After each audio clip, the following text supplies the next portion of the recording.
Nesta aula, nós vamos estar estudando sobre simetria. O que é simetria?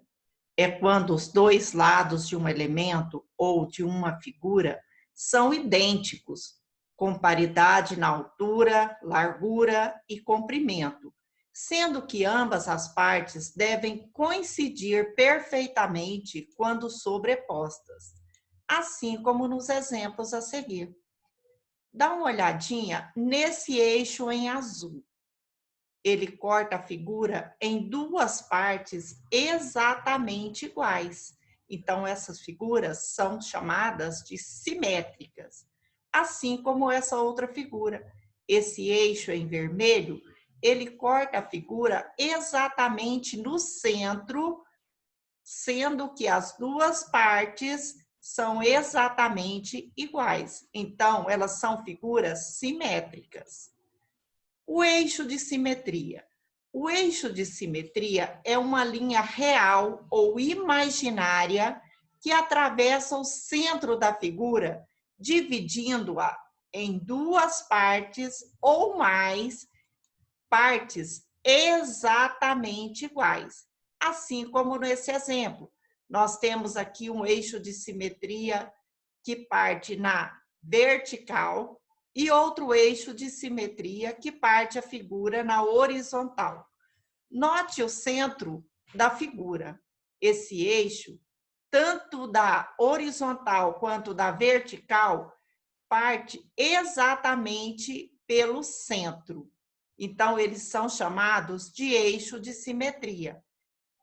Esse outro exemplo, essa linha corta o triângulo exatamente em duas partes iguais.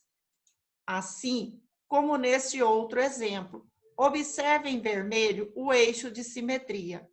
Para a esquerda, eu tenho a casinha de número 1, para a direita, a casinha de número 2. Note que se eu dobrar em cima desse eixo, eu vou ter essa figura 1 sobreposta exatamente em cima da figura 2. Então, o eixo que divide a figura em duas partes ou mais é chamado de eixo de simetria. Quando não existe padrão ou semelhança entre as partes, dizemos que esse elemento é assimétrico. Observe esse exemplo. O eixo parte exatamente ao meio.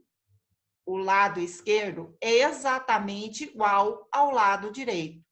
Já nessa outra figura, quando partida ao meio, o lado esquerdo não sobrepõe o lado direito. São figuras diferentes, então elas são chamadas de assimétricas. Simetria entre duas figuras. Duas figuras podem ser simétricas em relação a um eixo. Nesse caso, dizemos que elas são simétricas por reflexão. A imagem refletida da outra. Aqui nesse exemplo, tenho aqui em malha quadriculada, onde você pode notar o eixo da simetria nas três figuras e uma parte é exatamente igual à outra parte. Lembrando que é como se fosse um espelho. Por isso, ele é chamado de simetria por reflexão, onde um lado sobrepõe o outro exatamente quando dobrada sobre o eixo. Olha essa figura aqui. Essa linha, esse eixo, está na vertical. Então, se eu sobrepor essa parte nessa parte daqui, elas vão ser exatamente iguais. Assim como na terceira figura. Dobrando no eixo de simetria, essa parte sobrepõe essa outra parte exatamente iguais.